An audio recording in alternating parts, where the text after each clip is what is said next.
Allah says, I have created you in different nations and different tribes. In other verses, He's saying different languages and different colors.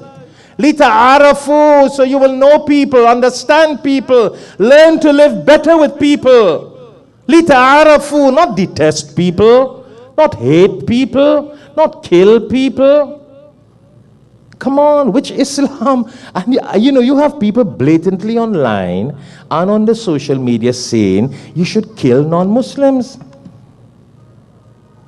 And you should not work with non-Muslims. But the same idiots, they work for non-Muslims, make money with non-Muslims, do business with non-Muslims, travel with non-Muslims, sit in a plane with a non-Muslim pilot, do everything with non-Muslims. But when it comes to spreading the message of Islam, you should not associate with them.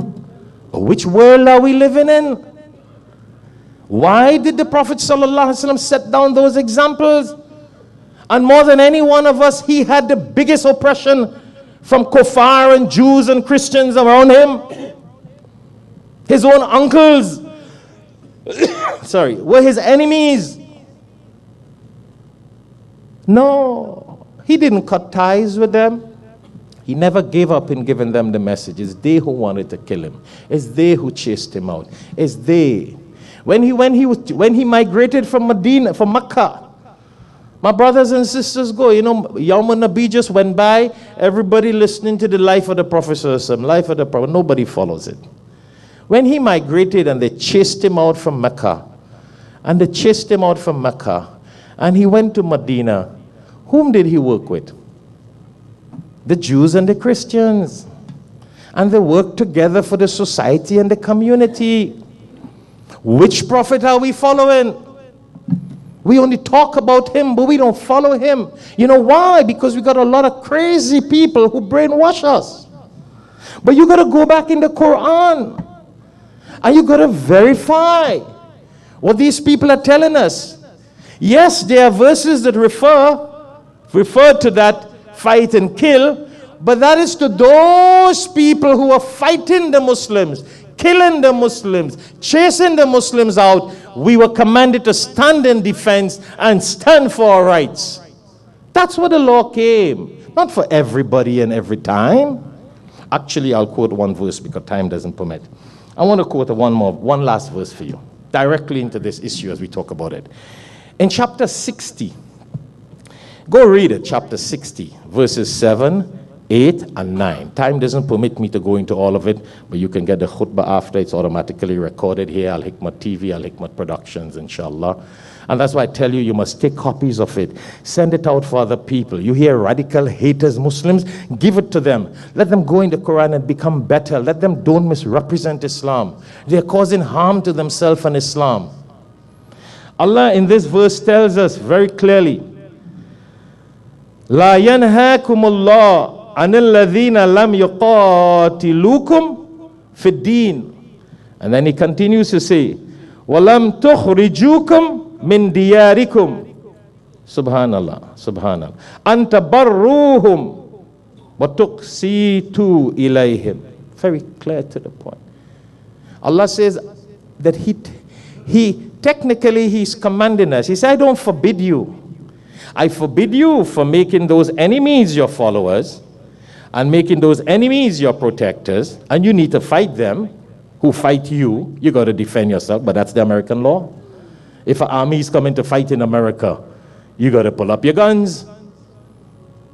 Your army got to be ready, and all the time be ready. In defense, as Muslims, we are always supposed to be in defense. But Allah is saying in this verse, but those people who don't kill you, and don't chase you out of your homes, and don't cause you no harm, Allah says, you are supposed to be good and nice and kind and just with them. And then Allah says, Inna Allah yuhibbul muqsitin, because Allah loves people to be just.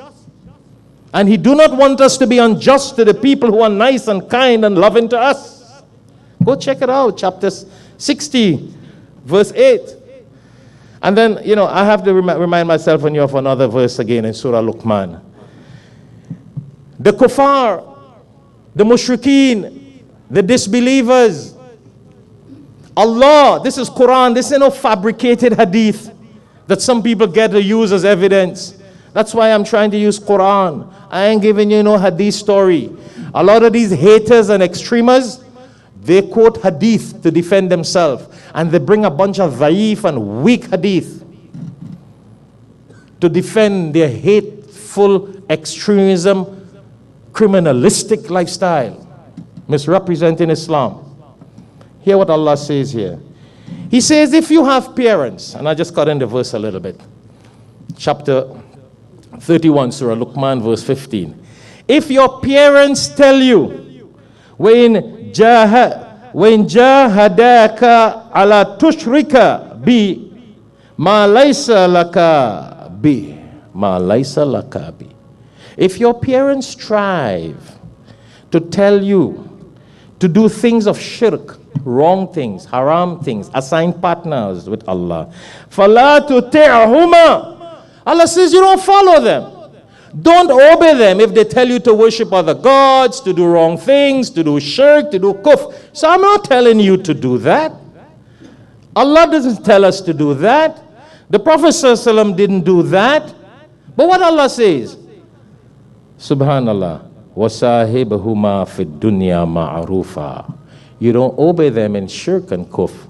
But if your parents are disbelievers and mushrikeen, you should keep their company. You should be nice to them. You should be kind to them. Allah is commanding here that we should be nice with our parents, even if they are kuffar or mushrik.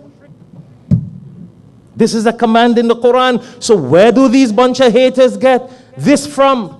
To kill people who are not Muslims, and to hate people, and to not work with them for good. I don't know. Here is a verse in the Quran. Allah is saying you must be good to your parents, even if they are kuffar or mushrik. And that was the order to the Sahabas with their brothers and sisters in the community, even though they were mushrik or kuffar. Which Islam we follow?